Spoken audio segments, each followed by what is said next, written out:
Hello and welcome to another big UC news show. My name's David Dungay. We have some fantastic topics to talk about this week, but let's do some introductions first before we get into that. So we have John Arnold, welcome to the show.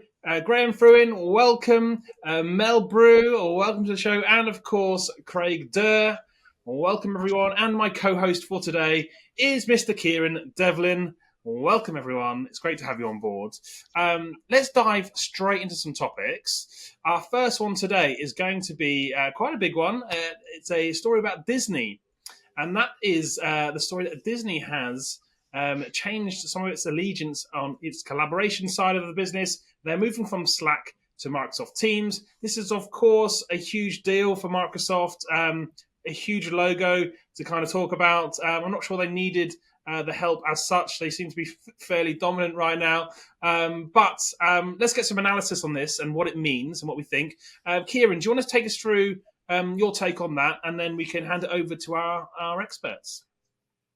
Yeah, thanks, David. I've got to say, when this came up on Monday morning, I thoroughly enjoyed being able to come up with some headlines for this one. I think it's a really enjoyable combination of fun, but also quite pertinent about the market. Essentially, Disney has dropped Slack as its company-wide collaboration platform of choice in favor of Microsoft Teams. A couple of weeks ago, a leaked internal memo outlines that the entertainment and hospitality giant plans to discontinue the service by the end of its Q1 FY25 because of a significant 1.1 terabyte leak of messages and documents earlier this summer. And it looks like it's going to pick up Teams as its alternative. This has naturally caused quite a stir with such a massive business going through such significant change. I've got this, Mel, is this a tale as old as time for the market, or does it signal the circle of collaboration life is shifting? Whoa, that's a big question.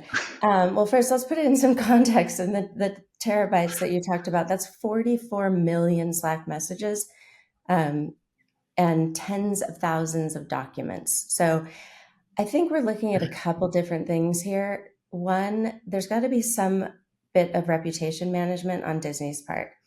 They had, there's a big leak. They have to make it really clear it was not them. So they're blaming Slack. There's that part of it. There's, the other part of it, which is Microsoft Teams has evolved quite a bit. And I've used both. I use both. And I think probably when Disney first started using Slack, there were a lot of things that Slack could do that Teams could not at the time that it can now.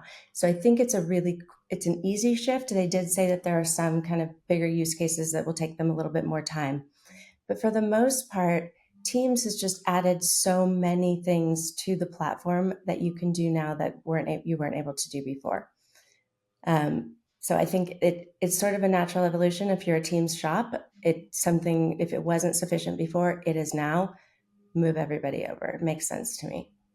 Yeah, I mean, Mel, I'll contribute to that also. Just having talked to some of the executives at the Disney organization, I know that they were already using Teams as their video conferencing of choice. You and I have run into them countless times at InfoComm or any of these other type of UC shows, seeing them, because they have a variety of hardware vendors that they're using as well too. So you're right. They were already had an investment in that Microsoft ecosystem as well too. So I don't think it was a far leap for them to pull it over. Exactly. Now, granted, I think in your besides great headlines, Kieran, you uncovered that there was some disenchantment among certain groups there as well too. But I think it probably has to do more with diehard Slack fans. I mean, to me personally, even Slack is still a very technical communications platform. I don't use backslashes typically unless I have to get on Slack and in a communication thread. So I think it's natural evolution, and I think Mel hit it right on the head that it was important to distance themselves from Slack also because of what took place in that breach. Yeah. But it's also a setback for Salesforce, right? I mean, that's their, this is their entry into some of these larger accounts and to do more things and the directions that they're going. Of course, that's one less opportunity for them to to expand into. So I think it's also all of this is well and good, but I'm also sure that Microsoft has played its role to encourage them to go this path because they also know it's good for them competitively to strengthen their position and keep other big guys like Salesforce at bay for the time being anyways. So there's some business strategy, I'm sure, behind some of this too. So, shall we move on to our next topic in that case? Let's talk about HP. Now, we are fresh off the back of HP Imagine. I know Craig was actually at the event. We saw such a plethora of new announcements. And of course, we've been looking at HP very closely, especially since the Poly acquisition just a few years ago, and what they've done with that audio portfolio in the interim. You know, they're bringing together quite a nice end-to-end kind of compute story there. So let's talk about Imagine. What were the big announcements? Kieran, give us your take, and then we'll hear from Craig. Yeah, it's been a pretty remarkable HP Imagine this year. Absolutely stacked with news from majorly AI-infused laptops to amazing innovations in video conferencing, both hardware and software, as you alluded to, David, with the Poly acquisition a few years ago, and also some eye-catching workplace management solutions. They really seem to have identified that as a target market. And then there was also a pretty significant acquisition as well with the workplace management and analytics business by Vopta. Craig, has this HP Imagine been more creative and magical than a Disney movie? And what news has had you whistling while you work? Let it go, Kieran. Just let it go, okay? Can you sing that, please? Let it go. I'm sorry. No. You know what was great about this event? There was so much coming out because HP was talking across its entire product line, right? So not only are we talking about the devices organization that Alex Cho owns, Dave Shull had his workplace experience organization as well too, and Tron had the printing business. Lots of stuff.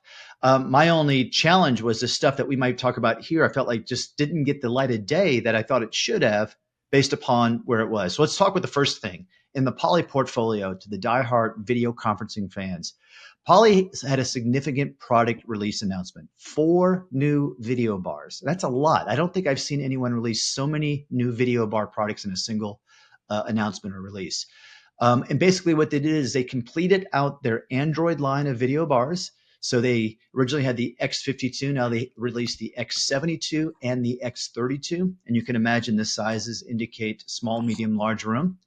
And then they also completed their USB bar market, which was the V52, and they added on the V72 and the V32. Now, although those are USB bars, they're really intended to be bundled with the HP Better Together story of the HP Compute, which was they have a box, the G60, which was purpose built for the Poly in-room experience. So a lot of hardware came out, which is if you're a hardware geek, there was a lot of great stuff there to talk about too. But you're right. There was 2 other really cool things I thought that was important to this audience too, that's worth talking about. They talked a lot about AI PCs, and people were like, well, how does that apply? And there was a great LinkedIn conversation I had with someone online about this. That AI PC using that NPU is doing a lot of AI processing on that endpoint, bringing it to the edge. That's the big story. And when someone said, well, what does that mean for me in the UC space? They actually had Zoom up on stage and talked through a demo that they had. And they talked about Zoom AI Companion working hand in hand with that local AI processor and expanding the information that it can pull into a Zoom call. So Zoom AI can search through what you have in your Zoom application, docs, messages, and other things as well. Now pull in that local AI, and they showed this promise of how about if you can index all your documents on your device, all your other, if you're not using Zoom email, I can actually help you access that email also on your other clients as well too. Now there's security concerns I'm sure people are going to be thinking about, and I'm sure they have it tightened down, but all of a sudden it really expanded the ability to take what I have locally and really inform me as I go into a meeting or a chat or something like that with someone I'm doing as well. So those were, I think, 2 significant announcements. And then, Kieran, you mentioned the last one. They didn't really highlight it during the event, unfortunately, maybe because paperwork wasn't done. They talked about it the day after, which is a surprise. But Vopta, which provides a device and room management platform that's agnostic across all these different devices. Vopta's been around for a while, based in Austin, Texas. Good people working there. I talked to Alfredo on chat about it. He's really excited about that. it's a great fills a gap with a top tier product, helping them not only talk about devices and printers in their management, but now they get to open the idea up to things like rooms and spaces and what's taking place there as well. So a lot of good stuff that impacts workplace collaboration. Yeah, I'll add to that. I think Vopta has just a ton of data of just meetings, rooms, everything historically. I mean, for the past, I think even pre-pandemic, which a lot of people don't have that type of data. We all started measuring things, pandemic and post. Vopta has a lot of this information from way before. I think the other thing that I think is so amazing about every time I think print, like how can printing be cool? How can printing be exciting?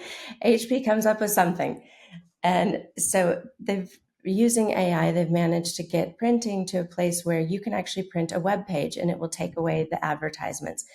So when you print something and you don't format it, you often will get 8 pages just trying to print out, say a confirmation for an event or something like that. Boarding pass. Yeah. Yes, they'll take away all the ads. So it has this really smart printing capability. Again, you never think like, wow, that'll be really cool to go hear all about the new printing capabilities, but they do seem to come up with some interesting things, and I thought that was very cool. And I actually say I'm looking up at it, but I have a HP Poly room bar in my office, and it's fantastic.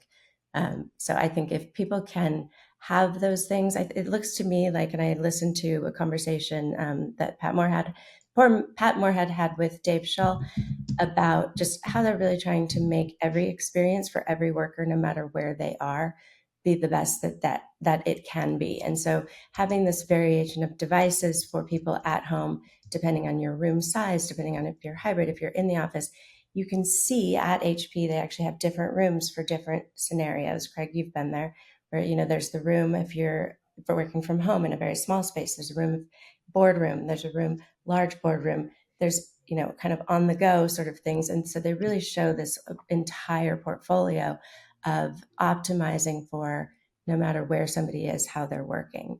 So I thought that was good to see. Yeah, and you hit Dave Shull. One of the things also, because his group does that workplace experience, used to be called Workplace Solution and Experience, but now it's Workplace Solutions. I think they've simplified the name. But they have managing collaboration services, i.e. managing conference rooms remotely for people that has been US based. One of their key announcements was they're rolling that out worldwide. So there's the expansion of that opportunity as well too within the workplace collaboration space. So, there's like I said, we could sit here and do an entire show, I think, dissecting some of this stuff, how it impacts some workplace collaboration. And more importantly, what's going to be the responses from some other people in market competitively wise as they see some of these really strong moves by HP. And totally coincidentally, I'm using my Snapdragon Yeti as we're talking about AI PCs. I'll just add, Craig, I'm glad you mentioned AI to the edge, because I think that is going to be a big theme for next year. I've long believed that, where all of this is leading up to, as the AI gets more portable and embedded in these devices, the PC as we know it is going to evolve into something entirely different, with 5G coming, maybe 6G, depending what part of the world you're in. The mobile devices, the same thing. The smartphone device category is so mature, but when you start reimagining these endpoints from the bottom up as being AI devices, they're going to look and behave very differently from what we have today. And I've been talking about, Microsoft moving to a post-PC world for years. And it's just like, what we have now is fine, but AI is just an entirely different way of communicating and everything, collaborating, whatever you want to imagine. But we don't have the horsepower in our devices yet to drive it. And I think that's the big sticking point, right, for this to hit true mass adoption, getting it out of IT, putting it in the end user's hands. And that's where it's really going to hit critical mass. I think it's really exciting. Actually, John, I had a great conversation with someone speculating going forward within our UC platform market right now. We deal with endpoint devices that are Android devices and PC devices. Imagine now if those PC devices take the next step and put that NPU on their device just like the PC are, the laptops as well too. We could see some really great explosion of AI feature sets within the conference room as well too. Yeah. Now, in that Android versus PC religious war, we'll see how that takes place now, because people are going back and forth. Android devices have been really robust and doing a good job of closing feature gap. But stay tuned. Let's see. Is there a Disney reference to stay tuned? I can't think of one, Kieran. Certainly going to be a fascinating market to watch over the coming years. We're seeing Dell make some moves in this kind of area as well, bringing that sort of end-to-end story together. So, we could see a flurry of sort of acquisitive behavior over the next 12 months, I think. Well, as Samsung will be next. Yeah, exactly. Well, let's move on to our next story then. We have a story about NEC and Intermedia. Of course, earlier in the year, NEC did announce that they were sort of withdrawing from pretty much everywhere in the world other than their domestic market for the UCaaS side or the UC side of their business. But now there's a bit of a development going on here.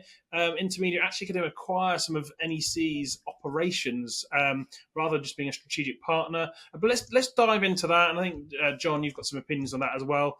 Kieran, do you want to give us the rundown? What's going on here? What does this all mean? Yeah, absolutely.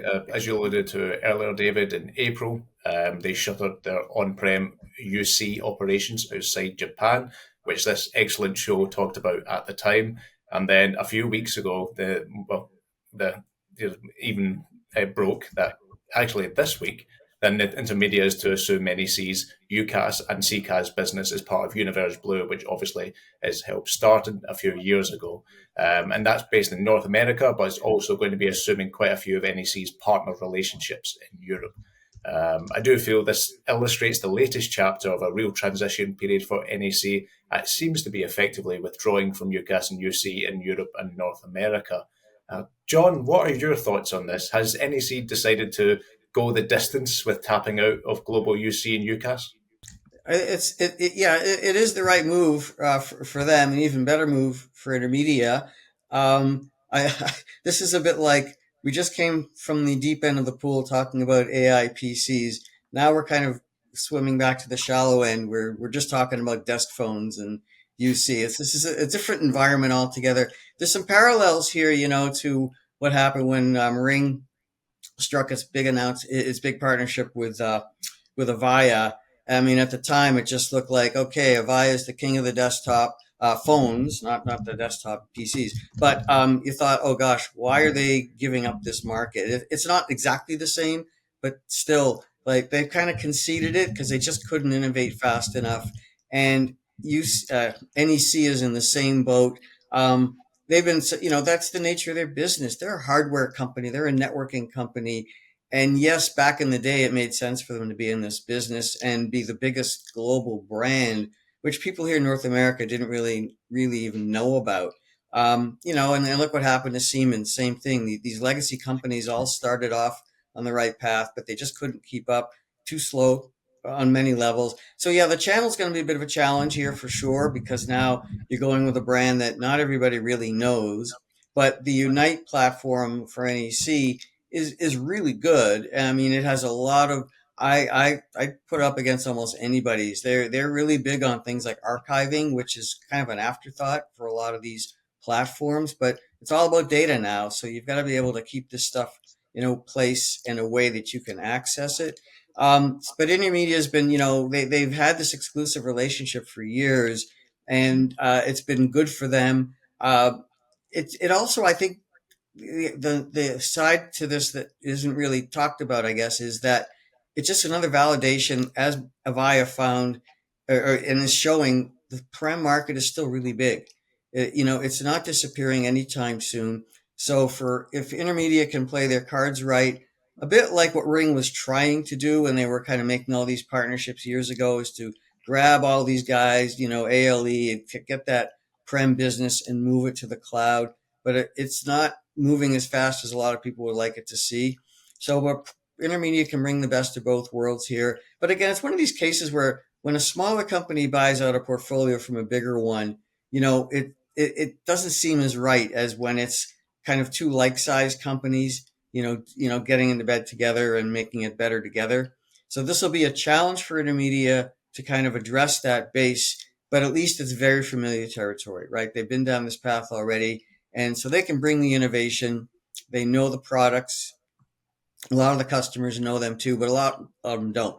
And that'll be the hardest part, is to get them to see why this is a good succession plan. But clearly, that puts them at the front of the line to get those companies to go cloud and stay along. You look at how these other big guys, ALE in particular, have not succeeded at all. They just have tried and tried and tried, and they can't figure it out. So at least I think this is a kind of best scenario for NEC. And what they do in Japan with PBX, well, we don't really care, really. I mean, it's their home market, and they'll do with it what they want, and the rest of it's luckily for Intermedia. If they can make it go, they've got a pretty good opportunity, and not just here, right outside of North America. So good for them.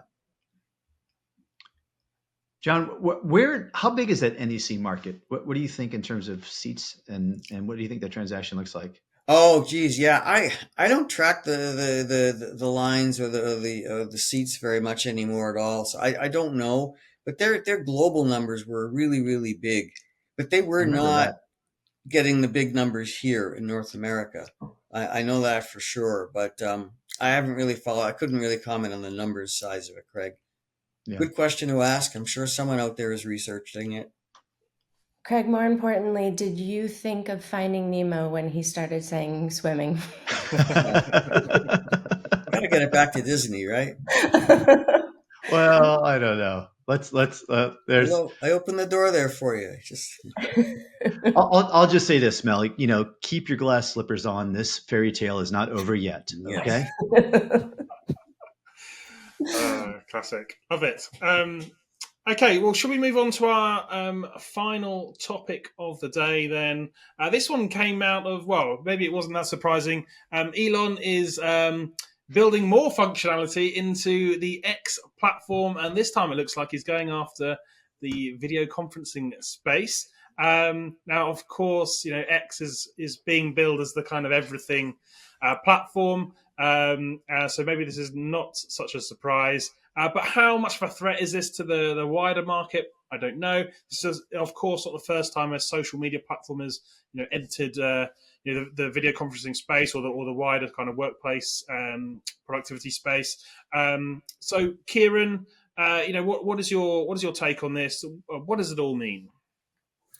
Yeah, so as David says, X is planning on entering the video conferencing arms race. What happened basically was an ex-employee last month shared on the platform that the company had successfully held its first internal conference using the solution it's been working on. And that was eventually, as is his wont, X-owner Elon Musk replied to the employee's tweet with a fire emoji and an abstract confirmation of the solution's development that was later confirmed in more traditional manners. And as you say, David, this really does feel like it continues X's ambition to become the everything app, having it also dabbled in payment software and also job postings. It really is trying to extend itself. But Graham, do you think X can seriously compete with the traditional video conferencing giants? Or are they just too far under the sea to make waves in the market? I don't want to start out on a negative view, so I'm willing to give them the benefit of the doubt and wait to see more information on what they're going to actually do with it, if they're going to have any additional features or integrations. But from what I can see right now, no, not really. Considering that the tweet is mentioning Google Hangouts, which it hasn't been called that for ages, for years even, and mentioning AWS Chime, I don't think that they've done their research on this market well enough, because it's very difficult, even for vendors within this space already that have very, very good products. They're finding it difficult to compete with the likes of Microsoft and Zoom. So, yeah, I don't want to be negative, but I am. I don't think I don't think they can get involved with this. Well, there's a few things there, right? I mean, if they're getting really hurt in the consumer market, they're going to look to the business market and say, well, we can make money there for starters, right? And with Microsoft owning LinkedIn, that's who their competitor is in the business space. So if they're going to play, they're going to have this capability. And I was mentioning earlier on the call that LinkedIn is becoming more. I find it becoming more video centric these days, and it's just another sign that you got to have the video app. And it's like no cost. It's so easy for them to add video. There's very little downside there. But also, look, WhatsApp wants to be, in the enterprise market. TikTok, maybe not today, but that's becoming a legitimate channel in the business space for all kinds of reasons. So, you know what? It's a FOMO thing for them, right? If they're not in the business market and video is the best way to do it, they can try. But like anything else, if it's a bad hair day for him, he'll just say, what was I thinking? And move on to the next thing he'll try to reinvent. I think Kieran had a good point about that, kind of trying to become like what we were calling a couple of years ago, the super app, trying to do a little bit of everything. I think X has had some success with its spaces. I see, even some pretty major media outlets actually holding spaces. Sorry, I think that was me. Excuse me. When there are major things going on. So I think they've had some success with that. My concern is the amount of misinformation that is happening on X at the moment, and that any enterprise customer looking at that is going to want to steer clear of that, at least until we're done with the election and things get cleaned up on that platform. Compliance, right? How are they going to be compliant? 100%. Kieran, let's call it what it is. He's a Mad Hatter with a rocket. Okay, he is.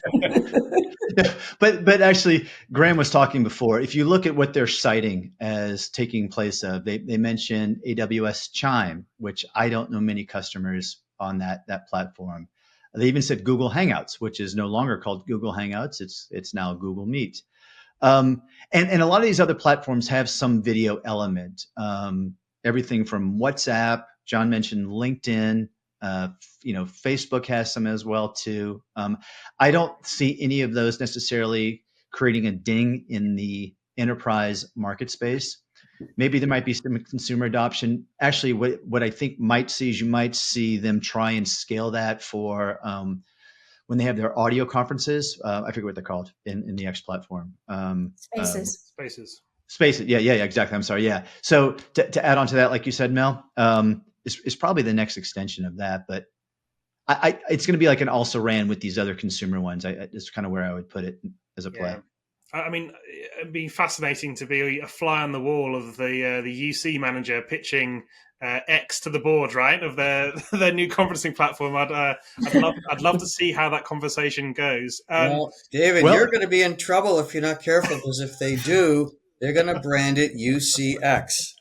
Oh, that's right. That is right. And the Clarion folks are going to have to scramble. Yeah. Oh no. We'll give them a keynote. Tesla just announced a product announcement for October 10th. Now, who knows? Maybe there's something big coming out of that. You never know, because it goes across every company. Good timing. Well, look, should we leave it there? And I'd like to say thank you to my guests. We have some great topics this week, some really great analysis as well.